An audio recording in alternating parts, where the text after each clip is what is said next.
Good morning, everyone. Welcome back to another exciting episode of the Deer Gear Podcast. I'm your host, Cameron Durr. Today, I am joined by Dorge Huang of Fireknock and Dave Murray from Vital Limits. If you've been following along with a lot of the conversations that Dorge, Dave, and I have been having, you know we focus heavily on some arrow content, and today it's no different. We're talking about some shooter questions that we have received from a couple shooters wondering exactly how titanium is going to affect your arrow flight.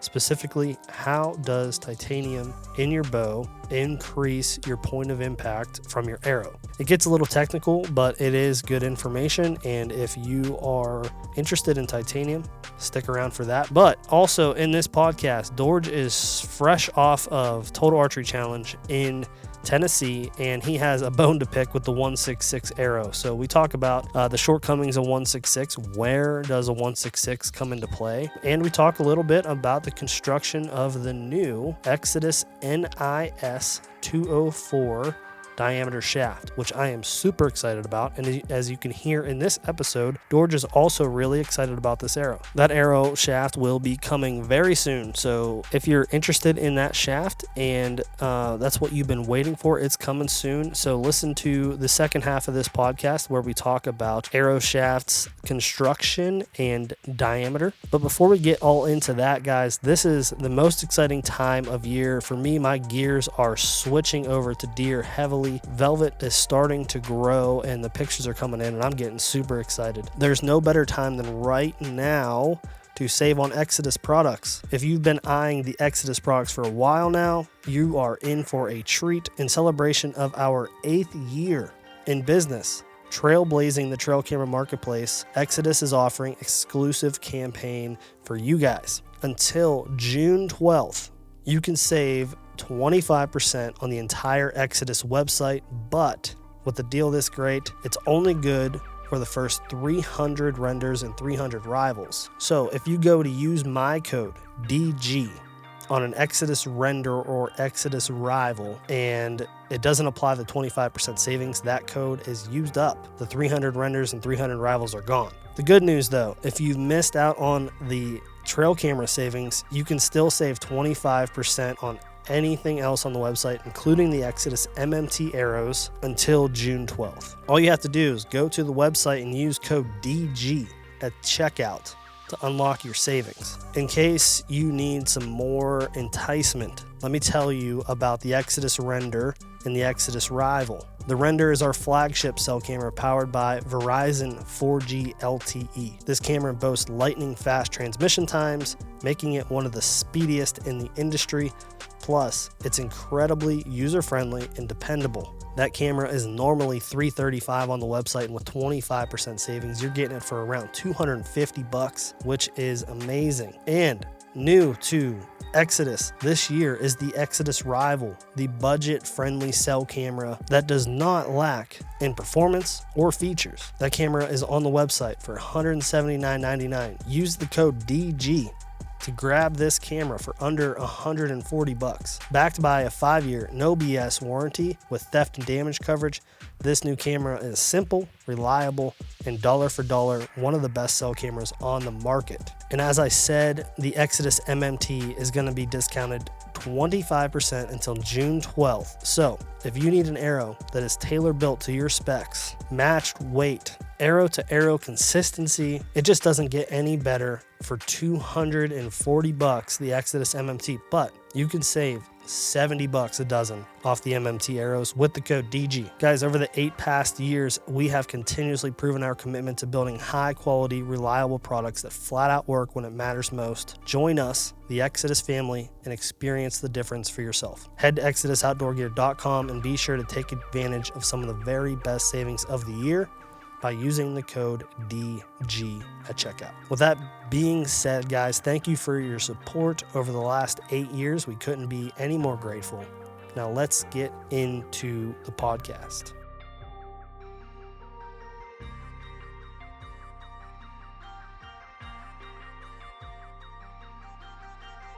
All right, good morning, everyone. Welcome back to another episode of the Deer Gear Podcast. Today, I'm back with arrow experts, Dave and Dorge. And to start this off, we have a listener question. It's on a topic that we've covered a few times, but we need some clarity here. So, Dave, you had a question from a customer, or maybe it was on a YouTube video from the podcast with Dorge. So let's answer his question for him. What was his question exactly? He was wanting to know um how installing titanium hardware in a bow results in a higher point of impact. And there was I guess there was conversation between him and Dorge as far as microflex. So perhaps Dorge can explain some of that as far as what the differences are in steel hardware to the titanium. And then I think it's probably important to note, like in some of these instances, like the limb bolts, um, the connections I think are important in how they work. Yeah, that's actually not a simple science. And I think fundamentally, a person needs to understand vibration is not just vibration. There's multiple form of vibration. And I think that's what a lot of people got lost in the benefit of titanium hardware. In some way, I would say, let me do the complicated scientific side first. What we are really trying to accomplish with the titanium hardware is actually 3 steps. The first, you've got a very good weight issue. The entire system is lighter weight. Second, you're going to have a corrosion issue because rust and everything would damage the system quite dramatically. I mean, if you talk to say full curl archery out of Alaska, they would tell you if you decided to buy a bow from him and go to Kodak Island without titanium kit, he may not even sell you a bow. That's how serious it is. But the reason behind titanium for me to go forward with that whole project is actually the reason for me to step forward is that because titanium price dropped quite a bit. And to the point that it is not even a consideration of not using it because it's that good. Now, what does titanium really do for a bow? In my personal opinion, the most important factor is controlling the resonance. I mean, I just found out that a company called is now reselling the whole titanium hammer again. And even after all this year, you're still looking at $200 for a normal 18-ounce hammer. If it is really not that good as everybody who have used it feel, they won't be selling it. So what's the real deal between quote-unquote a steel screw and a titanium screw on a limb bolt? I want to focus on the limb bolt right now. The first one you need to understand what connects the riser to the limbs is indeed the limb bolt. So if the titanium prevented the resonance, see, remember, I'm not saying vibration, I'm saying the word resonance, is the fundamental frequency of both material. And because of steel is very good at maintaining that resonance. In other words, think tuning fork, okay? Let me give you a best way to say it. If you make a tuning fork of titanium and you make a tuning fork of steel, the tuning fork of titanium won't make a single sound. It won't do anything. It's no longer a tuning fork. It's no longer a tuning fork. And now imagine why does a tuning fork move? Because it got resonance. So now, just think the two-limb bow, because of the way it is and the strength, material, and size. That's the reason the limb bow is one of the more critical parts. Imagine if you're a tuning fork that have no weight. Do you think you can make the tuning fork do anything? Even it's made of steel. Which is also explained why the hollow titanium bow have a much more better performance than the non-hollow. It's not about weight. It's that there's not enough mass. This is where the big deal is. As the resonance cannot be formed, resonance cannot cause the issue to any components. So that's benefit. Now, first, we need to think through it. If the tire or a car or anything, if you cannot make perfect contact as it travels, how could you think you would drive? At the same time, he said, if the limbs is not making perfect contact, or you have micro resonance, which is a micro form of vibration, how would the bow perform? The smoothness is gone. I mean, people say, well, if you got a bad suspension driving on a rough road, your car is not going to last. That's the end of it. But in the case of a bow, if the resonance is there, the bow will still shoot, but your performance will suffer. People say, oh, I have no suffering the first 30 yards. To be frank with you, in 30 yards, you can do anything. The bow doesn't make a difference. As everything I said, after 30 yards, is going to see the difference, because the initial loss of energy is not the obvious choice, the obvious visible result. Just like because it's not an obvious visible result does not mean it does not exist. Unfortunately, when you do some basic test of seeing the difference between, say, titanium and not titanium the first 30 yards, my personal opinion, you won't see anything. So if that is your judgment of whether titanium work for you, answer is that it won't. And I think I make it very clear. It is always in the longer range of the arrow, because as titanium helped to not consume, remember the word is not consume the energy in the first 20 to 30 yards. The arrow have more energy on the shaft as it travels. Because people need to understand, at the end of the day, all the energy is a mechanical energy transfer from the limbs to the arrow. The answer is how well it is transferred. Second, as the arrow flies, how much energy is the arrow consuming as it leaves the bow? While it was leaving the bow and while it was flying, there is multiple form of movement the arrow is doing. The first is the basic parabolic action. Everybody knows it. It's called the archery paradox. Second, we got the torsion of the shaft.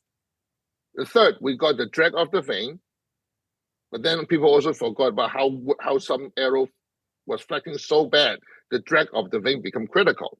But then there's another thing. It's called resonance.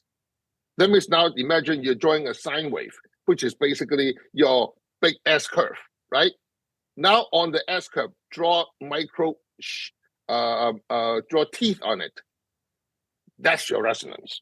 If you look at if anybody had looked at the old movies about the radars and so on, now imagine you got a really nice curve, and all of a sudden you see some spots and teeth on the curve. That's your microflex. Now, how does that affect the arrow as it travels? Those actually eat energy the most on the arrow shaft in the initial launch, but because it was decreasing the entire energy on the shaft that it was launched. As it flies, the first 20 or 30 yards, there's actually no major difference. But as it travels, since it have lost all those energy in the initial microflex phase, the arrow hit lower. That's where the difference is. It's nothing to do with the arrow tuning. It's nothing to do with the bow tuning. It have nothing to do with it. That's where it got complicated.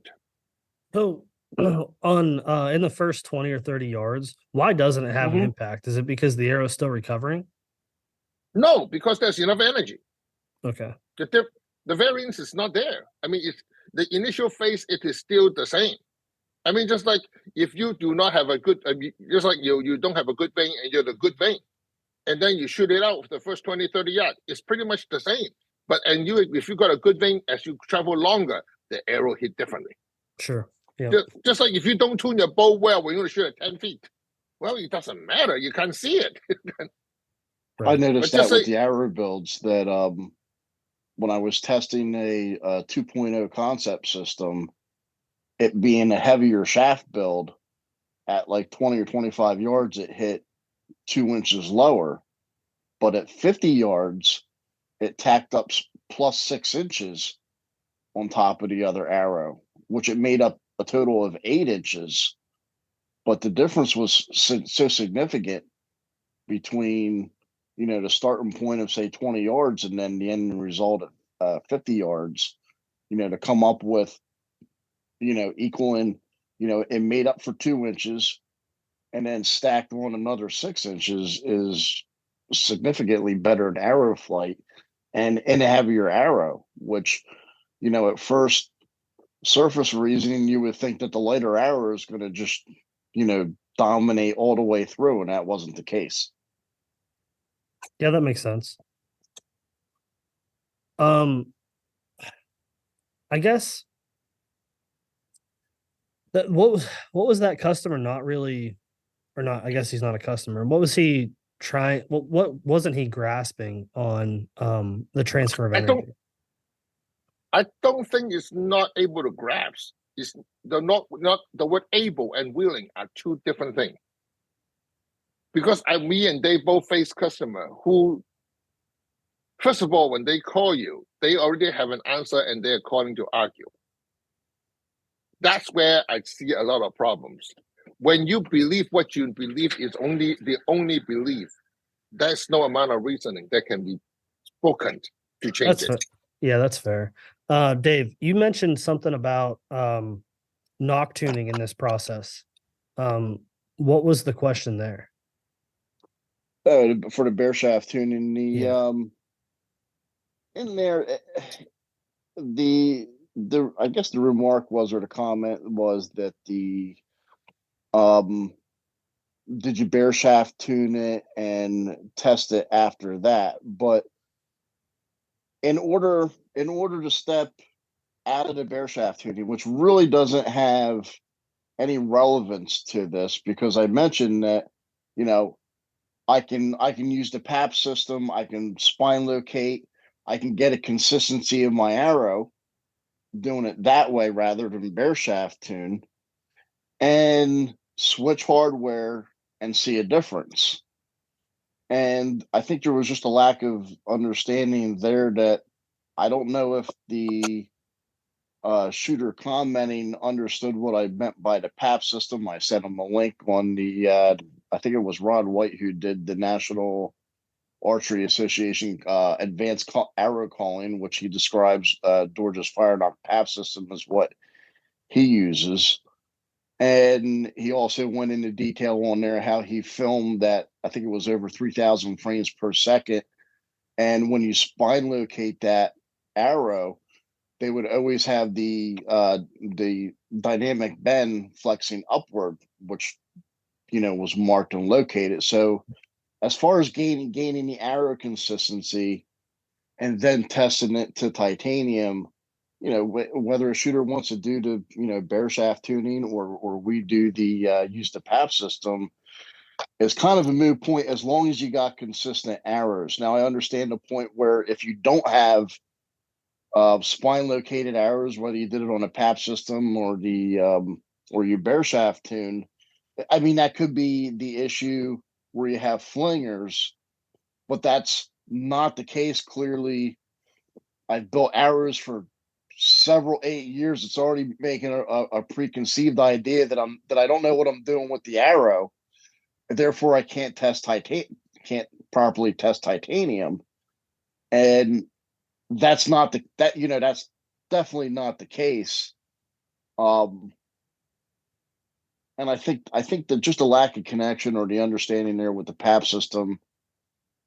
Then there was another question of where you're placing the arrow node, and that's just all irrelevant. The main point of it is that when you change something on a bow, general rule of thumb is you change the tune. So when you change hardware that offers a different frequency in the bow, you're going to ultimately change something, the dynamics with the bow.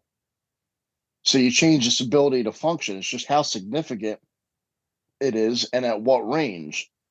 And we're not saying that titanium is tacking on 200 feet per second to the bow, but we're saying that it offers some characteristics that are beneficial to the arrow downrange.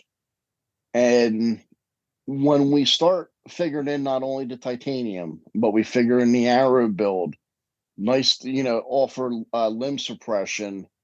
All these benefits really start to overlap, and you see a significant gain in the arrow. And I mean, it could be over, we're talking like 12, 16 inches plus in some cases, within that 50, 60-yard realm. And I think it was on one of the earlier podcasts, when I first started messing with this stuff and I adapted the whole titanium kit and the arrow, I shot completely over my 3D black bear by at least 6 to 8 inches over the top, aiming for and that's something, a pin setup that I had in conventional world of archery before I messed with all this. And, that was an expensive shot because I launched a Black Eagle Challenger with a concept system, the first one I built right into the trees. And I had to find it out a second time because I thought I did something wrong. Yeah. But that's the kind of differences that we see when we combined everything. And when you do the titanium swap just in hardware based off of an arrow build, we're seeing that maybe 1-2 inch, maybe you might see 4 inches at 40. Those kind of gains that are, small, maybe you pick up an inch at 30. It's not significant. And then I also tell some of the shooters that, you got to be able to shoot good enough to see these differences. Now, not every, but a lot of the shooters that I've had come into the shop over the last several years will tell me how they can drive tacks at 30, 40 yards. They can shoot dimes. And the minute I put up a paper plate at 20 yards, we have a hard time containing the group in there. And then I work with the shooter. I'll build his arrows. And now we're starting to do stuff at like 40 yards where the guy's starting to accumulate like 2 to 4 inch groups at 40 to where he couldn't hit paper. He had trouble hitting paper plates at 20.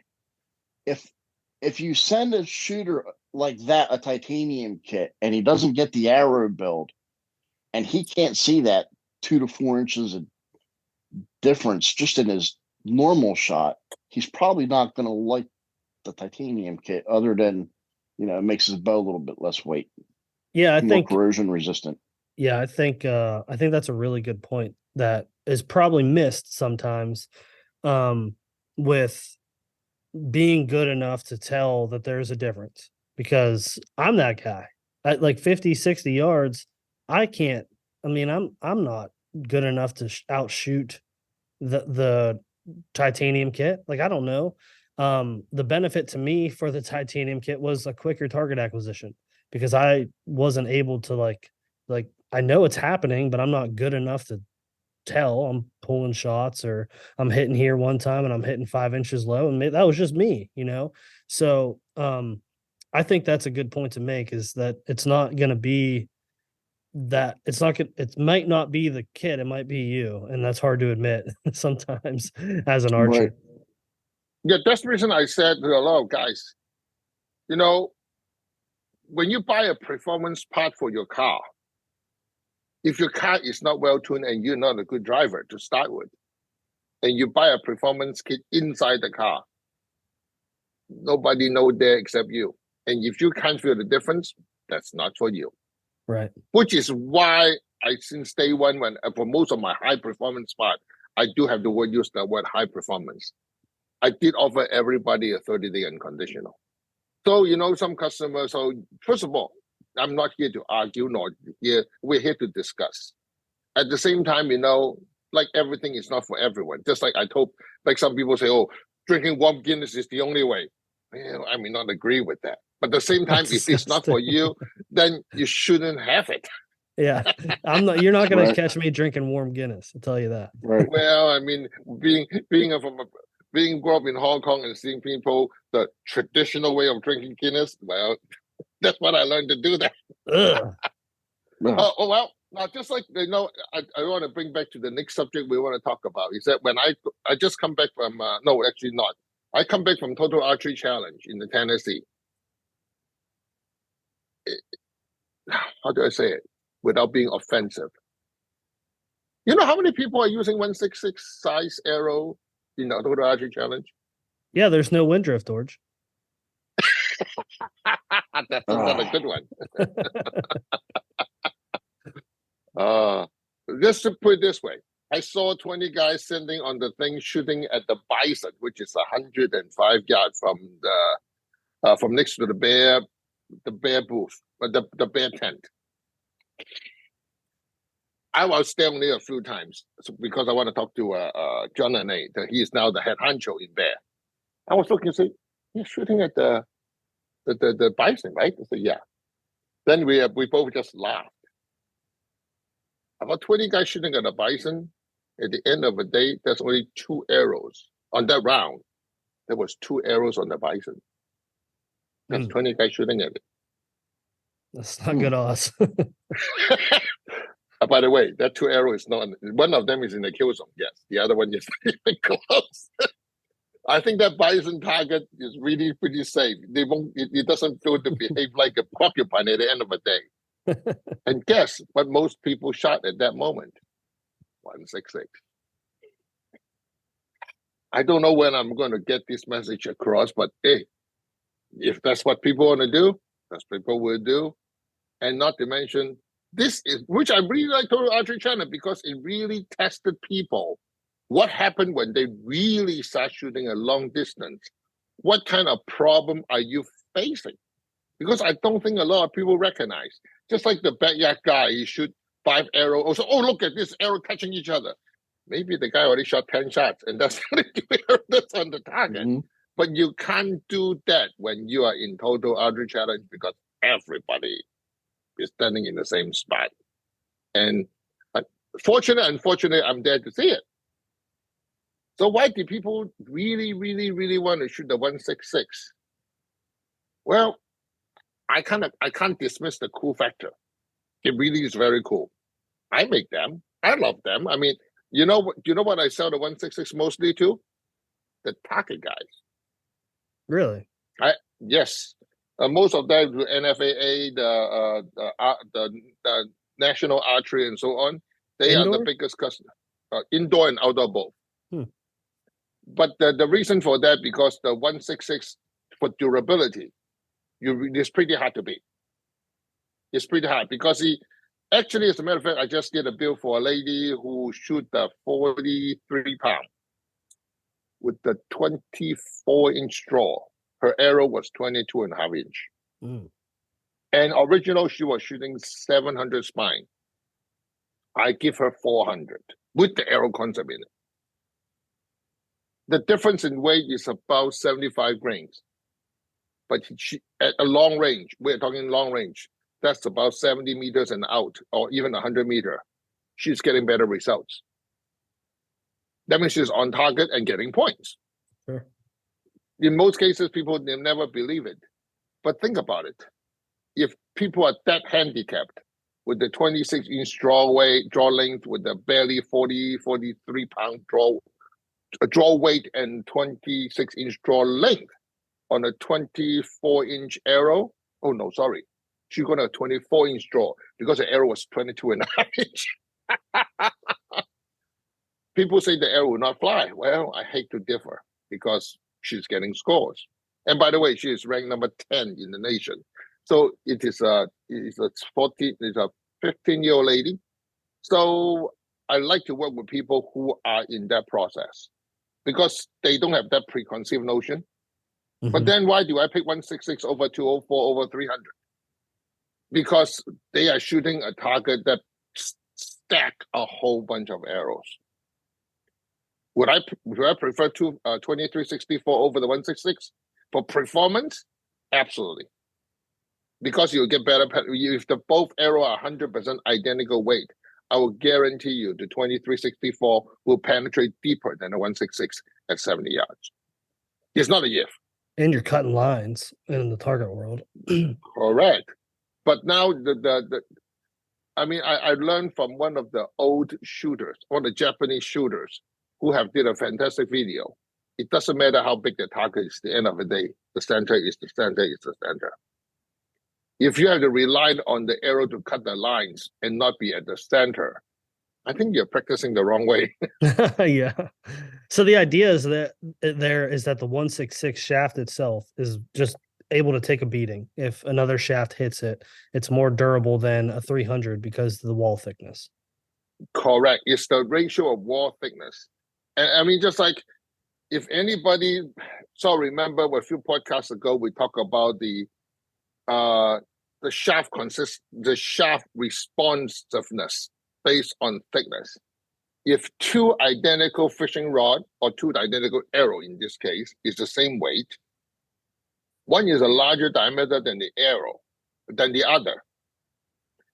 The thinner wall will always suffer from breakage, but you can't deny the responsiveness, the forgiveness, and also the accuracy of performance of the thinner wall.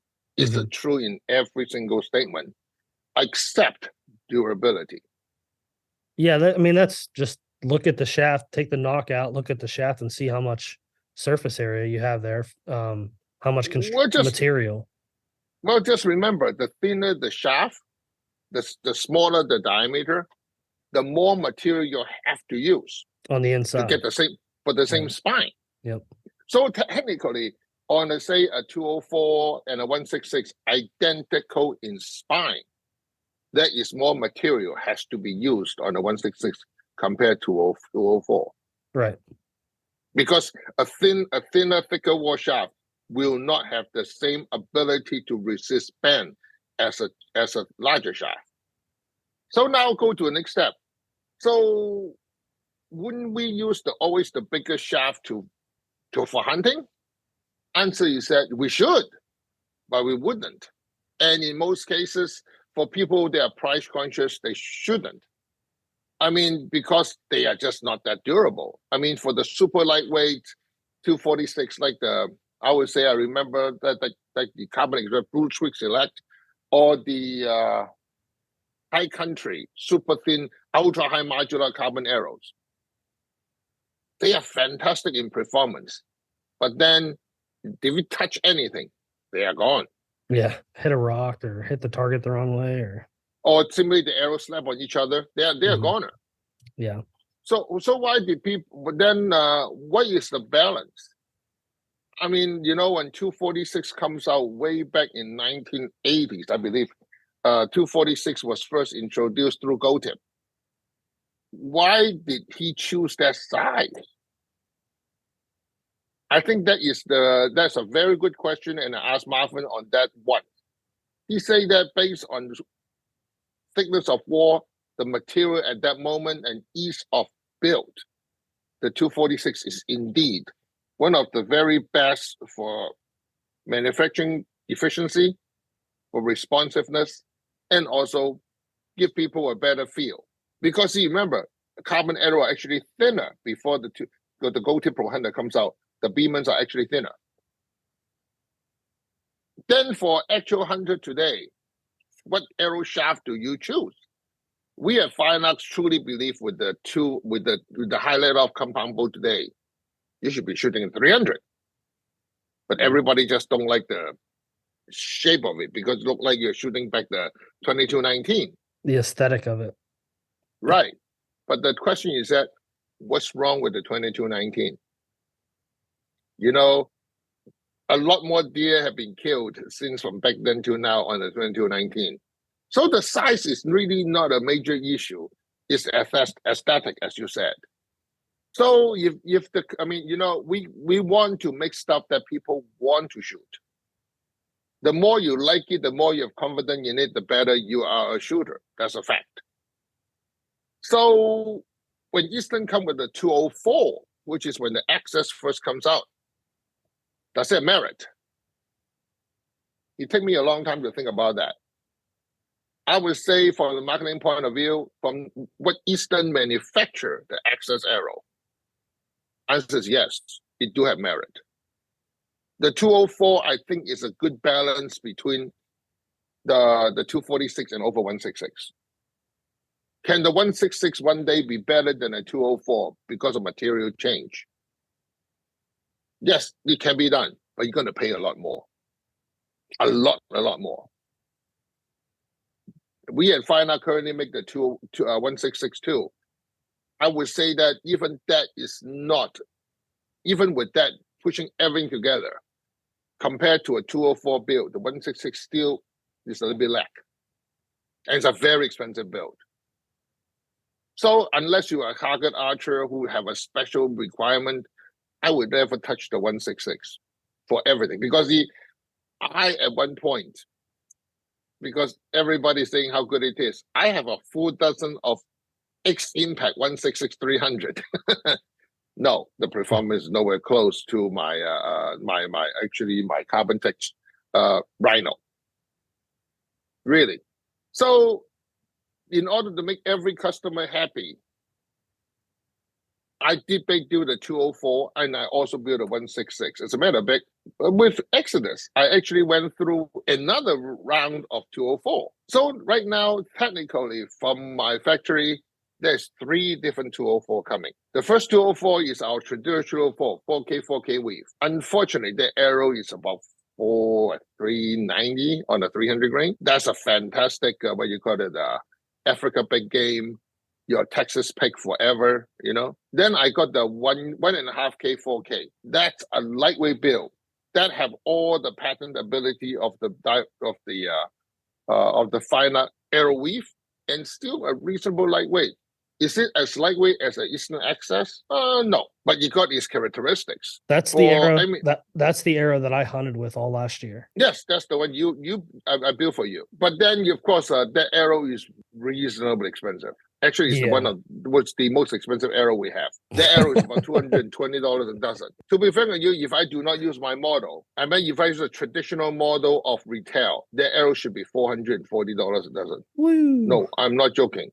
Because you can imagine, I mean, if your retailer won that 30, 40 points, your wholesaler won that 30 points, your manufacturer advertising won 20 points, how much extent the arrow need to be? And I don't have any of those. Yeah, it's a great arrow, but there's not many people out there that want to pay that much. You know, some people have all the money they need on other things. I mean, people would talk about, they would spend $3,000 on a quote-unquote a tree stem block they can sit in, and they complain about, let's say, a $350 arrow build. Well, we all have different opinion and different value of pieces.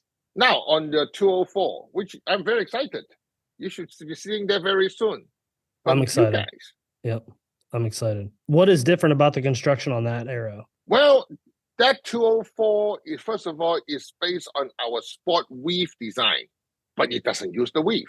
But we are able to use a much higher linear modulation carbon. So in other words, it's sort of like what Gold Tip did on the kinetics, but improved. Because what I do is that the left and right and outer is laid differently. I mean, I'm very confident the new design. Would it be the arrow weave? Hell no. I was tuning for performance and weight. And being a 204, you can afford to do that kind of deal. You know why? Because 204 is a reasonable thick wall compared to a 246. So that's where you can play. Mm-hmm. And a lot of people do not understand when you roll a multi-layer arrow, what you need to do is that imagine you lay all the carbon fibers on the table and you need to roll each one. You pre-cut it and you find a way to tape them together. And then you roll the whole thing in one press. It is not an easy process, especially when in the case of the new 204, because since it's not a weave fabric, you'll see a better in strictness, which again, I can't change what people believe. Everybody believes a straighter arrow is a better arrow. Yep. That statement is not totally wrong, but if you just care for straightness and not spine it, straightness is not the number one factor. I think that's what needs to be said again. Straightness of an arrow is not the most important factor. The spine consistency and the finished arrow build spine directional consistency is the key.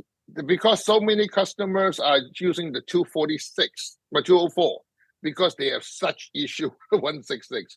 At least from my sales point of view. And a lot of my customers saying, Dorge, can you help us? Because you make your 204 component to fit from 201 all the way to 207. That's a 6,000s. a lot of customers who try their hands even on our arrow insert A, which is without the tubing. Now imagine you put an insert into, say, a 201 insert into a 204. You got that 3,000 slot. If you're not good at doing the gluing job, you will find, and then like one of my dealers who have glued every single arrow and leave everything on the table, fitting on the table, not a single arrow with the insert is straight.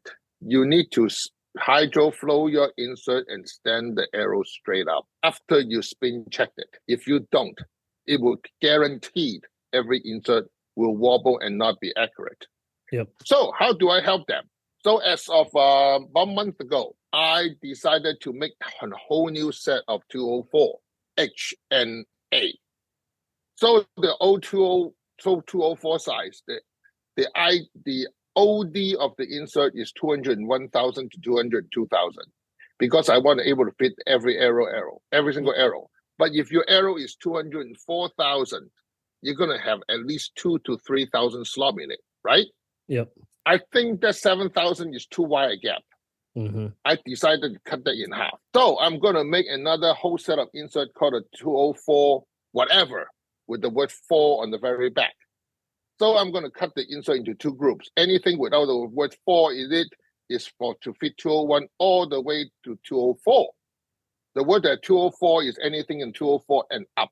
Well, what does that mean? That means that if you get my arrows, which is 204 ID, and you get the new 204 insert, there's no play in it. It's money. Yeah.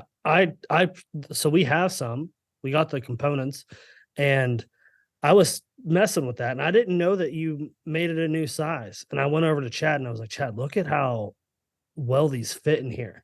Like it is a glove. There's no play. You understand, because see, that is the reason and when you guys first talked to me about the 204, I say, no, you guys going to be suffering because you don't have the arrow build ability to deal with that 2,500, 3,000 slot. We don't need to now. Well, but you remember, Firearm is a component company. We cannot go away from our roots. When we make components, we need to fit everybody. Right. Yeah, that's a big challenge. Right, because people just don't understand. The Carbon Express ones, the Carbon Express so-called 204 are 202. The carbon impact fast shaft are 201. The Black Eagle are 2045. And then the elements are 207. And Gold Tip is a 204. So when you put the 201 to 215 into any of those, there's slop in it. Yeah. Especially putting element. Gosh, there's 5,500 slop in it. But then, you know, there's a trick to it. If you do build an element, the moment you feel one side is bigger, turn to the other side, they're smaller. Because of the way the mandrel's pulled? Correct. So in most cases, but then if you leave the 207 side to the nut will fall out. Yeah. So you need to sort of remember those. I mean, hopefully the elements are better now, but since I remember Jeremy Whitehall is the guy I used to know with the element arrows. He's no longer with the company now. So I don't know how good is the new stuff today. But the last batch he gave me, that's what I found out. So yes, in today's hunting, if you want the aesthetic, you want the durability, and if you don't really know how to build, I would say a factory 204 without a solid insert is the right way to go. What do you mean a solid insert? The insert that's not hollow. Because if you look at ATA standard, it's stated all insert through the arrow shaft, besides the field point and nut, should allow air to pass through. You know how many people do not follow that rule? Everybody. Is that because of durability? They try to make it stiffer. They try to make the in some way it's a save money, because if you don't have a drill, there's no work there. Sure. And a lot of companies are actually just literally leave the insert solid. Well, you said a bad thing. If you use epoxy only, it's not that bad, but you'll pretty much guaranteed have a hard time installing fire knot. That makes sense. The reason I say that, because you need to put glue and O-ring and push it into the shaft. If there's no air on the other side, you technically cannot use CA glue. You have to use epoxy. And you need to make sure the insert is got air coming out the middle. Then you need to clean the wall, because the back pressure when they push the glue from around the O-rings, which is all bad. Yeah, yeah. I mean, just like another customer called me yesterday. Actually, no, emailed me yesterday. Want to install Firenet on his new 160 4mm. I straight out asked him, have you built your arrow yet? And if you did, what component did you use? He said he was just testing. And I told him, if you do that, put the Firenet in first before you build the rest. You'll be a very happy person, or else you're going to suffer. I literally turned down business because customer told them they have the arrow built, they shoot it for 6 months, they're ready to add light and us. I said, well, you did the whole thing backwards. You need to put the light tank in first, unless you're willing to accept failure. That's something I probably would have never thought of myself. Unless you use an insert with a hole in it. But even within the hole, the failure rate is still there. That's the reason so many guys who first tried to find out on the Eastern injection arrows and so on, they all suffered. They say the fire knot didn't work it worked for once and it stopped. And sometimes they say they put the fire knot system into the arrow shaft and instantly got stuck. Think about it. You've got an arrow front that's solid. You put super glue inside the shaft at the back. Then you put the plug with the O-ring and push it down. The air is going to push the glue around the O-ring. And when you push all the way down, how much glue is still in front of the O-ring? And then all the glue is on the shaft, isn't it? So now the shaft diameter changed, becomes smaller. What happened when you drop the battery in it? It got stuck. How do I overcome all this? Oh gosh, I put a hole in the tool, the 2mm front screwing tool. They got a slot on it. I also sell the number 19 drill bit, which is 166. So just in case people reach that point, I'm able to sell them a drill bit to drill the excess glue away. Jeez. Dave, let me ask you this here. On the topic of 204 and 246, how many of your customers that you're building arrows for, vertical bow guys, what's the ratio of 204 shooters and 246 shooters? 99% is going to be 246.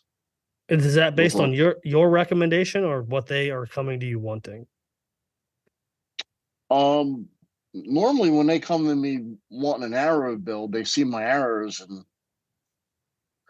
they kind of just don't, I don't want to say they don't have the idea of what they're getting into, but they want my recommendation. Sure. So, I typically steer them towards the 246 or mostly even the 300.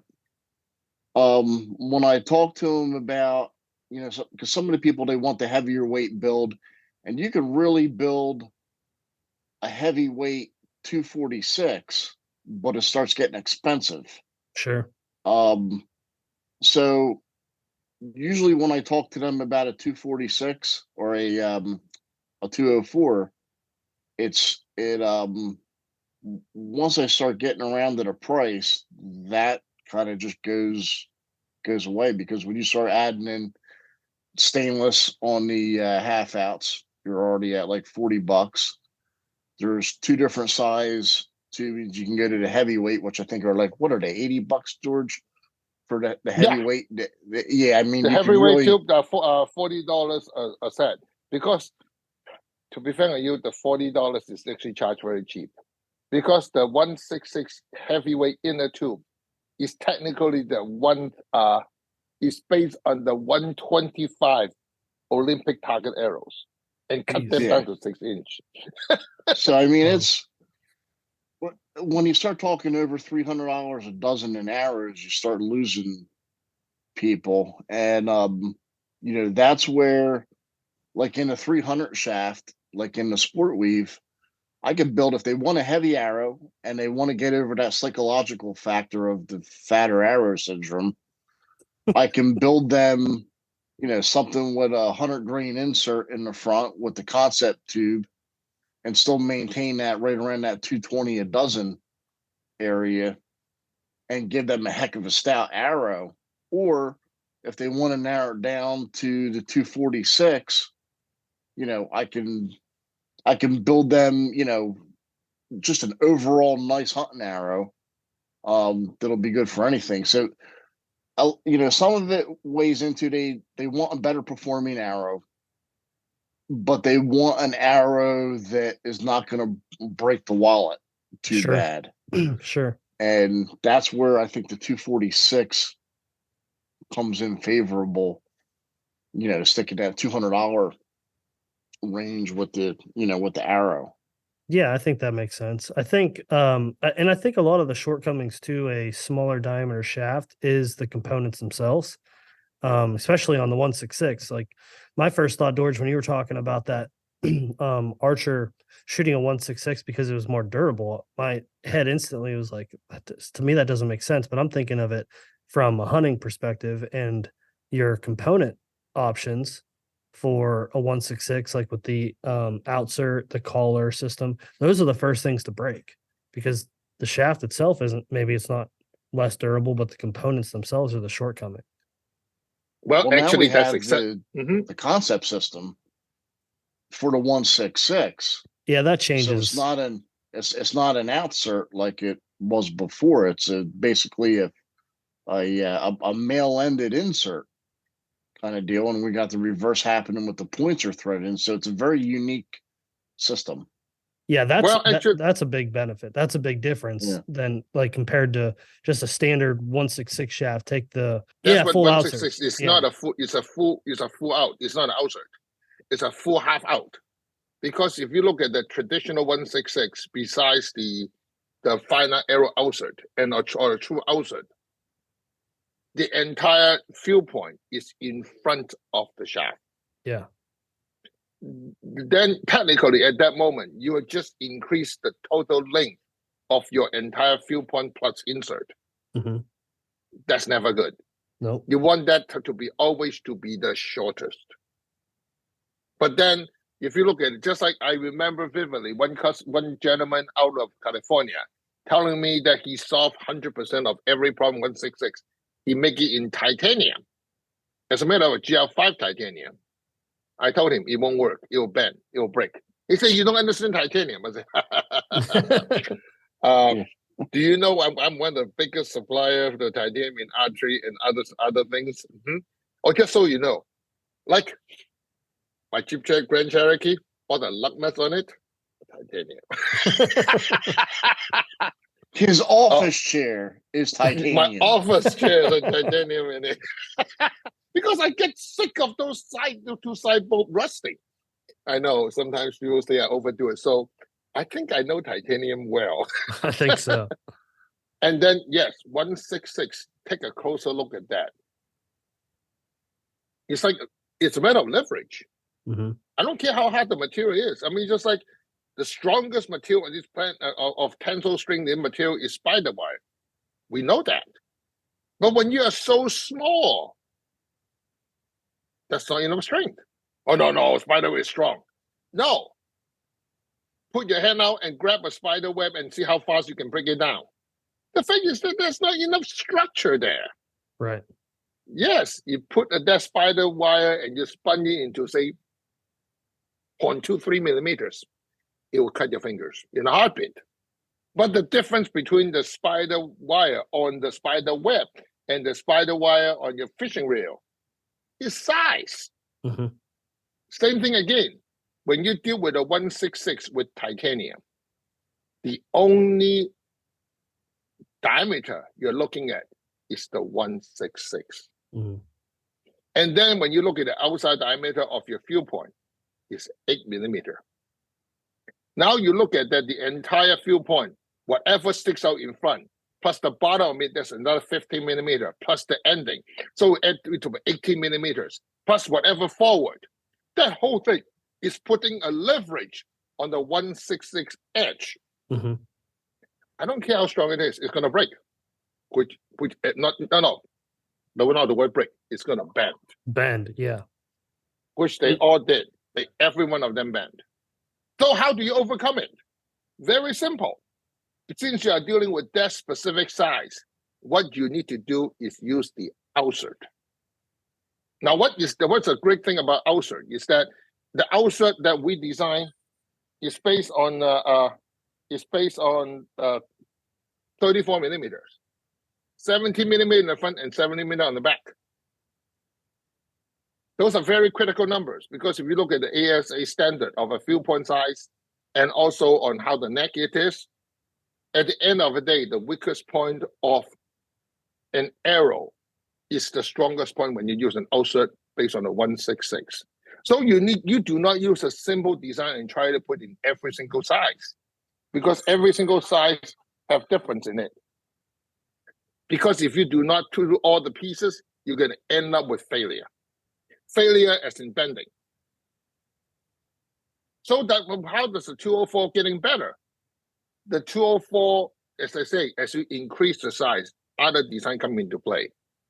Well, what's wrong with putting a collar on the 166? Well, the problem is that you increase dramatic on the weight. But then people say, that's what you want. You want heavy FOC, right? If you want to shoot 25 yard and only 25 yard, yes, go for it. I cannot think of a better approach. As a matter of fact, like Deb out of Southern Illinois, she is shooting close to 22, 23% FOC. She don't need a vein, but just for aesthetics, she put some Blazer X2s on it. Well, it looks cool. But when you're only shooting under 20 yards, that's not important. Yeah, I think that makes sense.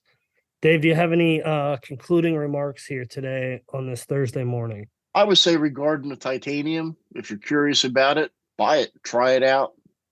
I know FireNock has a heck of a deal with, their the parts end of it, to where it's a 30-day trial period. If it doesn't work out for you, you can send it back.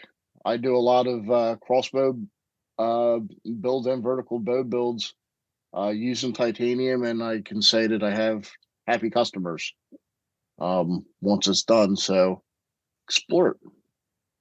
Yeah, can't go wrong with a 30-day unconditional. I mean, what do you have to lose? Yep. Go ahead. Yeah, I would say that for titanium, exactly. At the end of the day, it is you that can make the decision. If it doesn't work for you, I don't want your money, send it back. But at the same time, if it works for you, then you know what you're missing or not missing. So there's no harm done. I mean, that's the reason I did that in 2006 when I started the company. I say, what condition do I want to have? I want to play with it. If it's not good, I will send back. Because back when I started archery, I bought all kind of stuff. And I end up with all kind of junk, which do not work. So I think that's a good one. And yes, I'm very excited for your new 204. I think the customer is going to be really excited about it. It's going to be a great option for a lot of people. I'm excited for it. I was just out back yesterday shooting the samples that we got in Harrisburg, and I was shooting the 350 spine, which is 8.7 grains per inch, so pretty light arrow. And I was shooting it through some pallets, and I was shooting it through just to see the durability of it, because it doesn't have the weave, right? So I wanted to see how much less durable it was, and it was going through pallets and into the tree in the back of it, and I could pull the arrow out and shoot it again. Not recommended, but it could happen. Yeah, but you guys want to test it. Although I told you that approach and design is, I really think another want to comment on before the day ends. At the end of the day, all technologies are technically useless if it is not optimized. That means if your bow is not well tuned, your arrow is not well tuned, and you put anything on it, it's not going to make it better. After you make everything the best it can be, then you're going to find the right stuff is going to make it better. But if you haven't reached that point yet, it's a long journey and it's a fun journey. Nobody say you have to be the best, but you should strive to be the best. Amen. I think I'll just end it today on that. Yeah, I couldn't agree more. Thank you guys for your time this morning, and we'll talk to you next time. I'll see you.